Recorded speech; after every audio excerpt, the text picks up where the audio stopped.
Hai Bu Guru dan teman-teman, perkenalkan nama saya Nataliana Citiweri. Saya dari kelas 12 S1 serta program keahlian usaha perjalanan wisata. Di video kali ini saya akan membahas tentang HAM, yaitu hak asasi manusia. Kita akan masuk ke yang pertama, yaitu pengertian hak asasi manusia.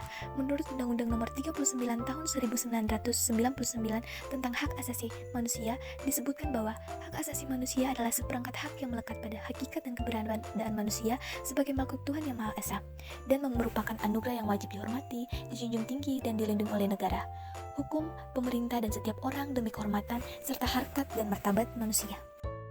Jadi, hak asasi manusia adalah hak yang melekat pada diri setiap manusia sejak awal dilahirkan dan yang berlaku seumur hidup dan tidak dapat diganggu-gugat oleh siapapun. Jadi, hak asasi manusia merupakan hak yang bersifat individu dan sosial. Kenapa bersifat individu dan sosial? Itu dikarenakan diterapkan untuk diri sendiri dan bersifat sosial. Itu harus diterapkan juga dalam hubungan bersama dengan orang lain. Ya, yang selanjutnya kita akan masuk pada landasan hukum hak asasi manusia di Indonesia. Hak asasi manusia di Indonesia tercermin dalam Pancasila dan diatur dalam Undang-Undang Dasar 1945 yang diurutkan dalam batang tubuh Undang-Undang Dasar 1945 dan perundang-undangan lainnya. Yang pertama, ada Undang-Undang Dasar 1945 yang diuraikan dalam pembukaan Undang-Undang Dasar 1945. Alinea pertama adalah kemerdekaan hak segala bangsa, dan alinea keempat yang dirumuskan dengan tujuan negara mencerdaskan kehidupan bangsa dan melakukan ketertiban dunia. Yang kedua, ada Piagam HAM atau Hak Asasi Manusia di Indonesia tahun 1998 yang terdiri atas 10 bab yang mengatur hal-hal seperti berikut: hak untuk hidup, hak berkeluarga, hak melanjutkan keturunan, hak mengembangkan diri, hak keadilan, hak kemerdekaan, hak atas kebebasan informasi, hak atas keamanan, hak atas kesejahteraan, kewajiban, perlindungan, dan pemajuan. Yang terakhir ada pada Undang-Undang Nomor 39 Tahun 1999 tentang HAM yang disahkan pada 23 September 1999, terdiri atas 11 bab dan 106 pasal. HAM diatur dalam bab 3. Jadi, landasan hukum hak asasi manusia mewajibkan semua manusia menghargai dan menghormati hak yang sama pada manusia lainnya. Jadi, hak asasi manusia tidak hanya berbicara tentang apa yang berhak diterima setiap orang, tetapi juga apa yang harus dilakukan setiap orang agar haknya dan hak orang lain terjamin sepenuhnya. Jadi di sini kita akan membahas mengenai HAM atau hak asasi manusia yang terdapat pada ayat Alkitab. Ayat Alkitab yang kita pakai di sini adalah Mazmur 133 yang berbicara tentang suatu masyarakat yang hidup rukun, saling menghargai, tidak saling menganiaya satu sama lain. Hidup seperti itu akan tampak indah. Allah sendiri menciptakan manusia, gambar dan rupanya. Itu ada pada Kejadian 1 ayat 26-28. Jadi, hak asasi manusia menurut iman Kristen beranjak dari dua pokok utama, yaitu yang pertama ada kedaulatan Allah yang universal dan manusia diciptakan menurut gambar dan rupa Allah.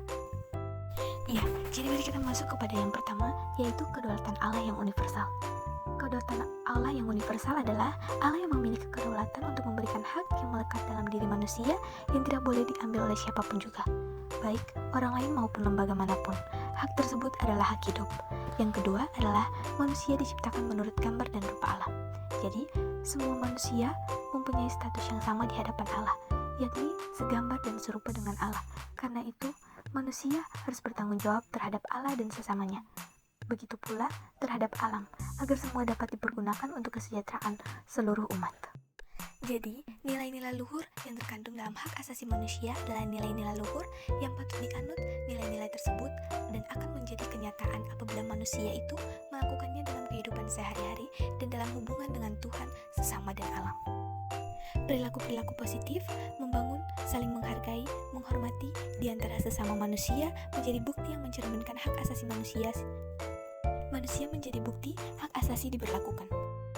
Jadi, sistem universal dari Pancasila dalam perilaku keseharian yang harus dimiliki orang percaya dalam hubungan dengan hak asasi manusia adalah: yang pertama, diri sendiri dan sesama sebagai ciptaan Tuhan yang mulia, menghormati kehidupan yang diberikan Tuhan kepada manusia.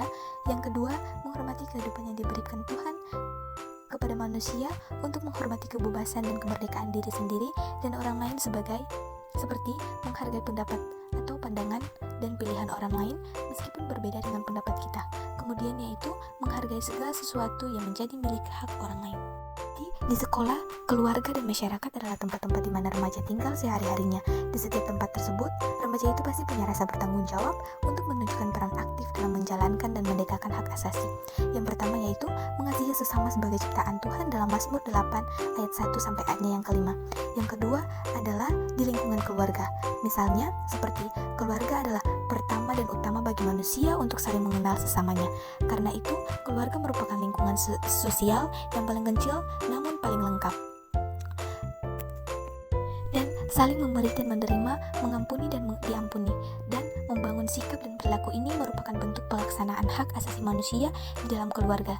Yang ketiga itu kasih di lingkungan sekolah, yaitu seperti beberapa sikap dan perilaku yang menghargai hak asasi manusia di lingkungan sekolah yang dapat dikelompokkan seperti adanya rasa saling percaya dan bukan kecurigaan dalam komunikasi sehari-hari antara teman dan teman sebangku. Dan guru tidak juga membeda-bedakan siswa berdasarkan latar belakang ekonomi, ras, maupun agama dan intelektual.